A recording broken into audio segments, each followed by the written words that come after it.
Okay, so hey guys, today's video is about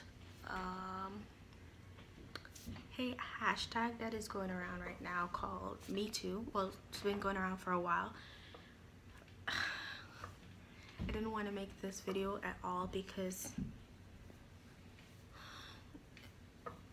it's just a thing that happens.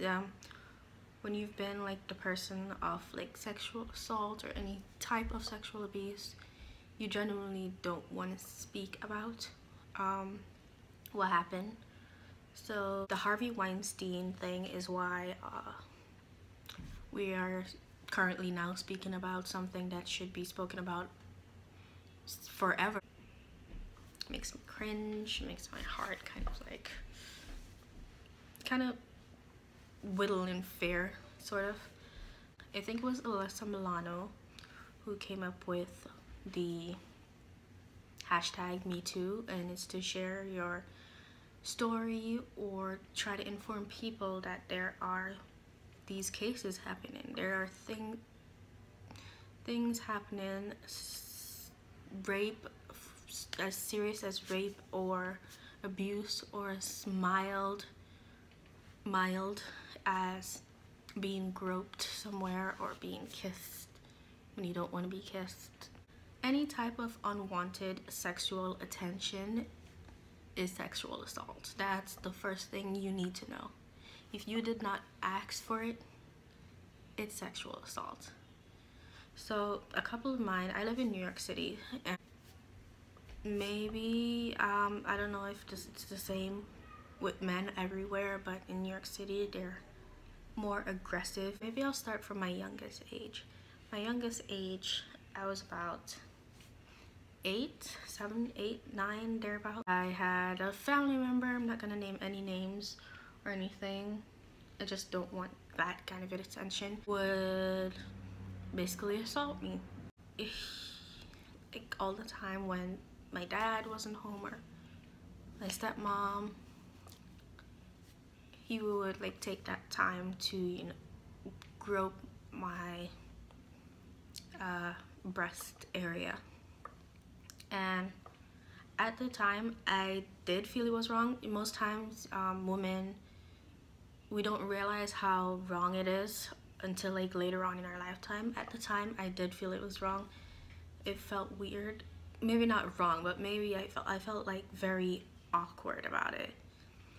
It was very awkward because one, no one should be touching you on your breast at that age. You don't even go to a gynecologist at that age or anything, so no one should be touching you. And two, he was not really related to me, but kind of related to me. So it happened for a while. I remember telling my parents about this and stuff, but I didn't really see much of a change of anything happening. I'm not blaming anyone or anything, it was just a thought, a little fact. That was my first ever thing of sexual assault ever with a family member. The second one, I would say, is on the subway. Whoopie-doo. There's nothing to laugh about it though. So on the subway, it gets crowded most times. Let's go back to middle school. So in middle school, I wasn't like a awkward person or like a socially awkward person. I was friends with a lot of people. I genuinely would think I was popular in middle school. So my house is here, down the street here, and you go up the street and then you turn, and that's where the laundromat is. And right next to the laundromat is the 99-cent store, which is like just a basic store where you can buy stuff for cheap. So at that 99-cent store, there was this guy who took a liking to me, and even though this doesn't justify his actions or anything, like stuff like free stuff basically, And keeping in mind, I was around maybe, I would say 13, 14 at this time, 13, 14, thereabout. So still pretty young for this kind of stuff. So he wouldn't really do anything to me like whenever I go there. And this one day, I went inside. So inside the store, it's a pretty, it looks big from like when you at the outside, and when you get inside, it's pretty small. Like the aisles are very, very narrow. So this one particular day, it was kind of like empty that day, and I went in the store, and the detergent stuff is like at the back. So the aisles go down, and at the back is where the detergent is. So this day I went in to get some detergent, basically. So I went down the hall to the back to look for the detergent that my aunt sent me to buy or whatever. And I hadn't realized that he had followed me like back there. And I was back there, and when I was about to like reach for the detergent, the guy, he like grabbed my arm and then like pulled me over and like kissed my cheek. And it was really weird for me. I'm smiling because that's just how I deal with stuff. If I don't smile, then I feel the pain, or I feel the emotions that I don't really want to feel. So if I'm smiling, it's not because I think this is funny or anything. It's because that's just how I deal with stuff. So he pulls me by my arm and basically just kissed my cheek. And I was like, this guy's about 30, 32. He's a very middle-aged man. I don't know if that's middle-aged, but he's about that. And I was like taken back. After that, I basically ignored that store. I never went there anymore. I just like, if they're sending someone to buy detergent, I will go with the person, but I never go there by myself. So the next instance is high school now. So I went to a college high school where you get credits, college credits. So it was a high school that was divided in two. You do 2 years in like a regular high school classroom, and then 2 years on a college campus. I had to ride this train. It's probably like the 2 or the 5, and I'd ride it to like the last stop. So one day I got on, it was very early in the morning. I got on a train, and it was an empty train except for this one guy that was like sitting. The seats on this side and the seats on this side. So I was sitting on this side, like closer towards the station, and the guy was sitting this row. He was sitting further up in the train. So I was at the bottom of the train on my row, and he was sitting on the opposite side but at the top of the train. Oh god. So I got on the train, the door closes, and I'm sitting there. I like to listen to music while I'm going to school. I like to listen to music wherever. When I'm outside my room, I just like to block out all the noise of New York City. Out of my peripheral, I realized that the guy gets up and he walks down and he sits across from me, like directly across from me. And I'm trying not to look at him, so I'm looking down at my phone as I am right now. Like, let's pretend this is my phone. I'm looking at it right now, and I have my earphones in. And I saw when he walked down and sat across from me, but I didn't look up at him. But I'm looking at the same time at him. After a while, it was like one of those long stops, between stops. Like, so the train is not like, it's like express train, so it doesn't stop at like all the local stop. So it was going through this long stop. So after a while, I looked up from my phone, and when I looked up, the guy looked as if he was like, it looked pretty sane to me at the time. He was just sitting there, he was just like staring at me, like literally like straight across staring at me. So I was like, okay. So I got up and I go up to where he was before. So he's now across where I used to stay. And then I went up and sat at the top of the train. So while I'm sitting up there, I turned off my music because I wanted to be able to hear what's going around me and make sure that nothing, you know, weird will happen.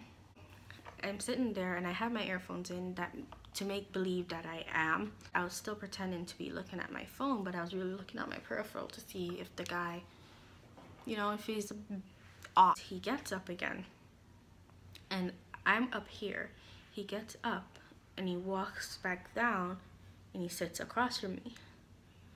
Now, I'm a bit scared because one, this guy just came and sat across from me twice.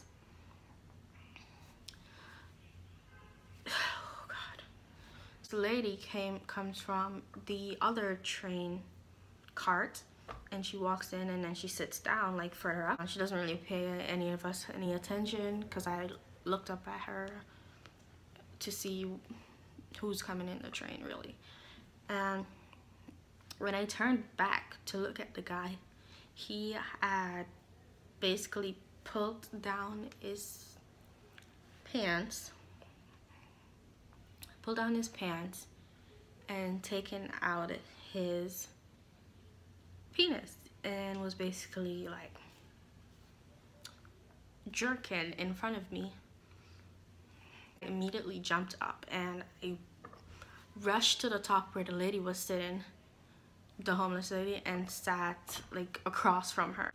And it wasn't even like a homeless man or a guy that looked mentally unstable. It was a guy that chose to do what he wanted to do, like to expose himself and fap to my presence.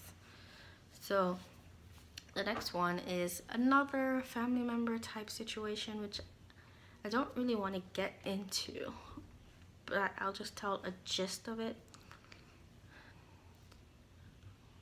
A gist without anything holding it down, because I don't want anyone in my family to really see this one, because I don't really want to cause problem for them.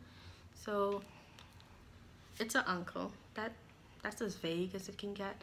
It's an uncle that gets very touchy-feely. An uncle that I'm not related to, but it's an uncle because of my aunt. Unwanted, touchy-feely, grabby hands that I just don't like thinking about. One, because I still have to see that person all the time, and I don't really want any more awkward situation than there already is. I mean, I already removed myself from the situation about 50%, but their family, you're gonna see them whether or not you like it. It's on the subway, outside the subway. So it's happened on the subway before, in a very weird manner. So I went on the subway. It was in high school also, and it was pretty packed that day. So there was one guy in front of me and there was like another guy behind me, and I didn't really think too much of them being behind and in front of me because everybody was basically like squished together and stuff. While I was on the train, I was close to the door. So there's a pole that you hold on to, and then the door right here I opened, and I was standing closer to the door. One guy right here and one guy right here, and I'm standing there and I have my headphone in as usual, and I didn't have my backpack on my back because, you know, it's full. I have to take it off and I put it on the floor because normally that protects my back area from anyone standing behind me trying to push their stuff up on me, because that has happened. It's very gross. My backpack is on the floor between my legs and I'm holding on the pole, but I'm close to the door. And the guy behind me kind of pinched my butt, and I moved away and kind of turned my back to the door, and the guy in front really didn't see anything, or he wasn't really paying attention. He was kind of reading the books. And typically when someone, it's like a big thing with sexual misconduct and sexual assault and sexual abuse cases, it's just that the assaultee, I guess you call it that, like an assaulter and the assaultee. The assaultee always is the one that feels embarrassed and feels embarrassed. That's the word, that embarrassed that the person is gonna look at you and think, oh well, you deserve it. Turn my back towards the door, kind of dragging like my foot and my backpack with me.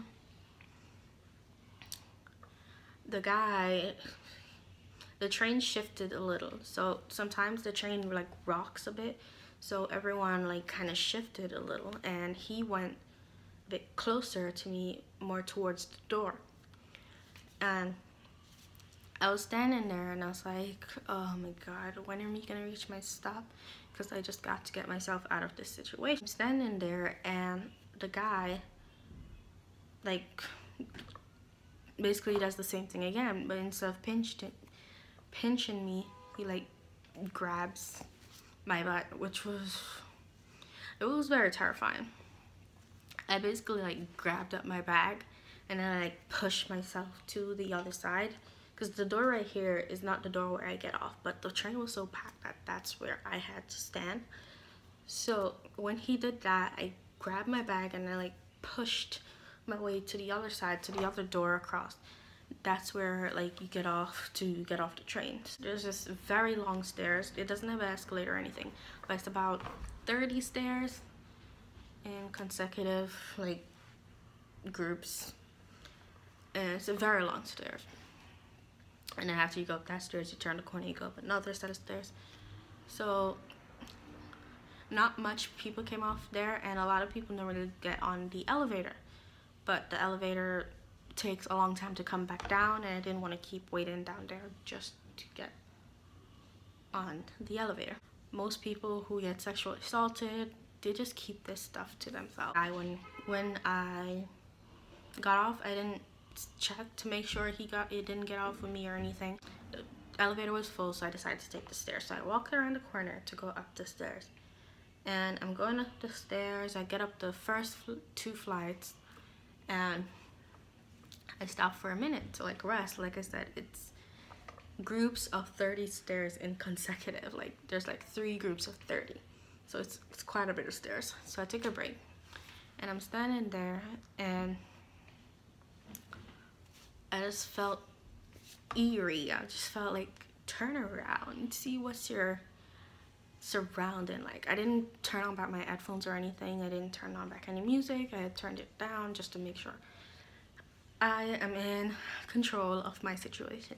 There was no one on the stairs. There was nothing going on. Like I said, most people took the elevator, and there was no one really, not much people that get off at that station.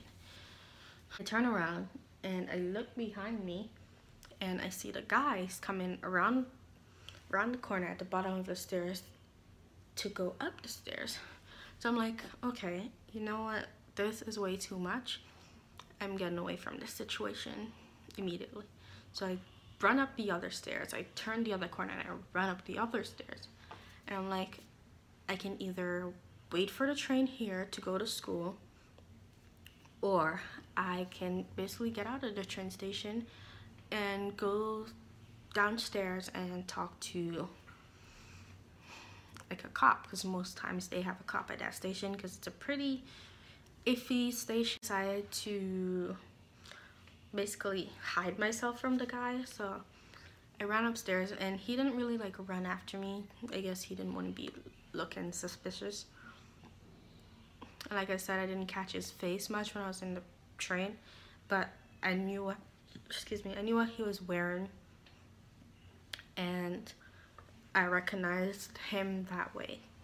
There's an escalator up there that goes down, but into a different part of the train station. So I get on that escalator, and he's not able to see me from where I am. So, because there's like a wall that separates the stairs going up and the escalators going down. So he's not able to see me. So I run up there and I get down. At the same time, there was like a train up to the station. So I go down the escalator and I go down there and I didn't see any cops, so I kind of hid myself. I hid myself in a bathroom that was down there. So I hid myself down there and I waited an hour. So basically I was like 2 hours late for school. So I waited an hour down there, and finally when I came out, I went upstairs, the guy was gone. So I was like super happy about that.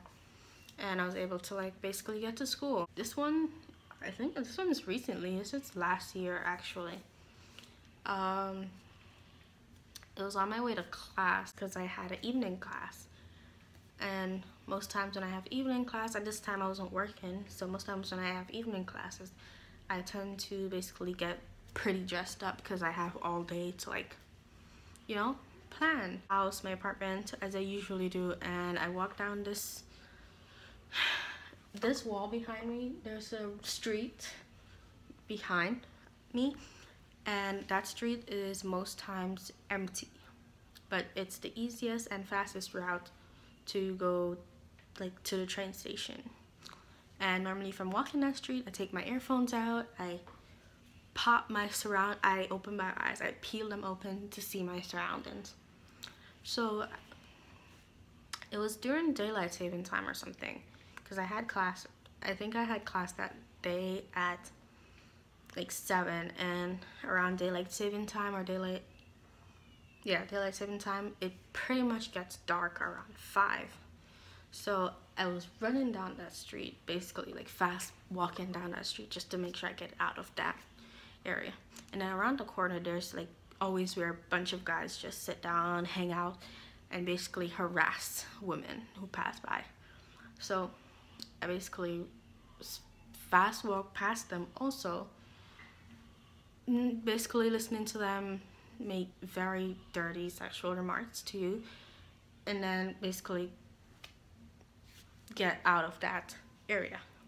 So on Jamaica Center, my bank is on the other side of the road. So I was crossing over because I had to stop at my bank before I go to the subway, which is around the corner from the bank. So I crossed over and I was walking towards the bank. There's a guy ahead of me with his friend walking towards where I'm going. I'm going this way and they're coming this way. So I moved to the side a little bit, but continuing to walk just to get to where I would need to go. And I realized he's looking at me while he's walking. So they're about this far from me. No, maybe even more. Maybe about 15 feet away from me. And I'm walking towards them. So I realized he's looking at me while he's walking. So we're getting closer, and then the guy switches sides with his friend. So this is Bank of America right here. The door to open Bank of America is on the corner. So he's walking closer towards the wall and his friend is walking here, and I'm walking basically passing him this way. So he switches places with his friends. It was pretty empty, like I said. It was kind of dark because daylight saving time had started, and normally around that time it gets pretty dark fast. I was still a couple of feet ahead, so it was about maybe 8 feet in front of me, so pretty far but not very far. So I'm still walking. I'm like, maybe he just maybe he's avoiding something on that side of the road, you know, just something. So I'm walking by, and all of a sudden I feel this guy like basically whole hand, like a whole hand, grabs my butt and squeeze, then let go and just keep walking. I stopped for like a moment because I couldn't believe it happened. Like I said, it's fairly empty. I didn't say it was empty. It's fairly empty, so there's people across the road, across up there. There's a vendor who's closing up his shop, but he's there. And this guy just basically grabbed pretty much whatever he wanted in the middle of the street, in the middle of where people are. It's fairly empty, it's not busy, but there are people there. Just like super shocked. I stood there for about a minute and a half. I was like,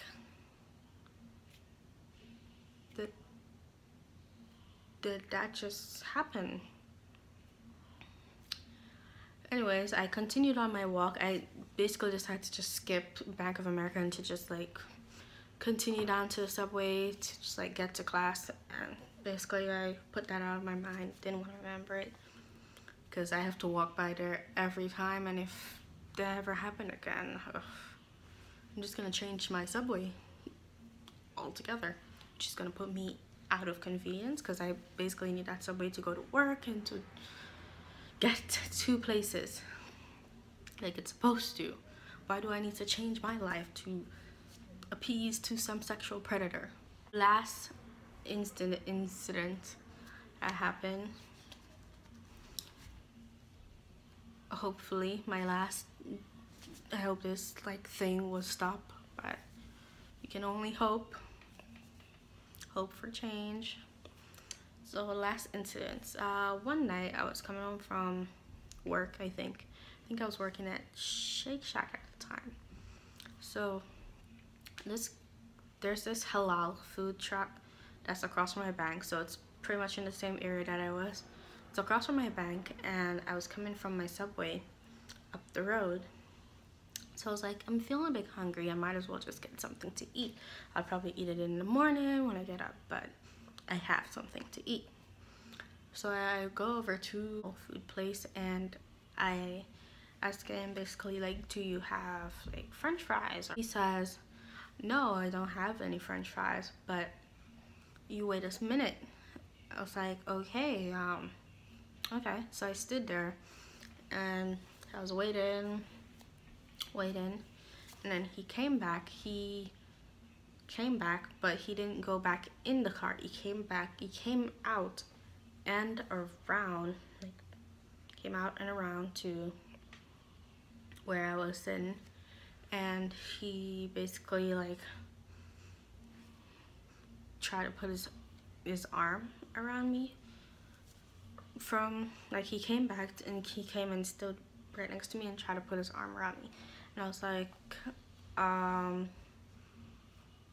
okay. And then I started to walk away, and he's like, what? He started to walk after me a little bit, and he's like, I have I know where we can get some french fries, why don't you come with me? So basically at that time I called my cousin, because he's normally awake at that moment. So I called him and I was like, basically this is happening, and I just wanted to make sure that someone's on the line, because this guy's kind of walking after me talking about french fries and come in his car and stuff, and you just gotta make sure that someone's on the line so I know I'm somewhat safe. I got out of the situation okay, but it was pretty intense for me, because this was a man who was just basically trying to get me in his rape van or rape car, whatever it is, which I hope hasn't happened to anyone else, like maybe a little girl or anything. I hope nothing like that has happened to anyone.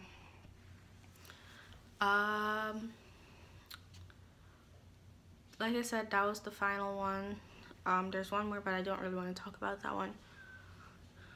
It's like workplace sexual misconduct, and don't really want to talk about that. That was my previous employment, which is the sketchy employment that I was talking about, but I might leave that one for like a story time. So basically, the Me Too hashtag is just to raise awareness, to make sure it stops, to make sure that women don't feel embarrassed for things that happened to them that wasn't their fault. The way I dress does not warrant you to touch me in any way, shape, or form. The way I act around my friends or by myself does not generate any unwanted sexual attention from you if I don't know you.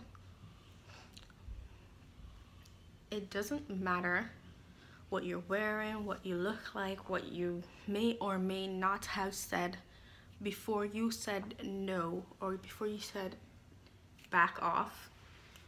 It doesn't warrant you getting assaulted in any way, shape, or form, and or abused or raped.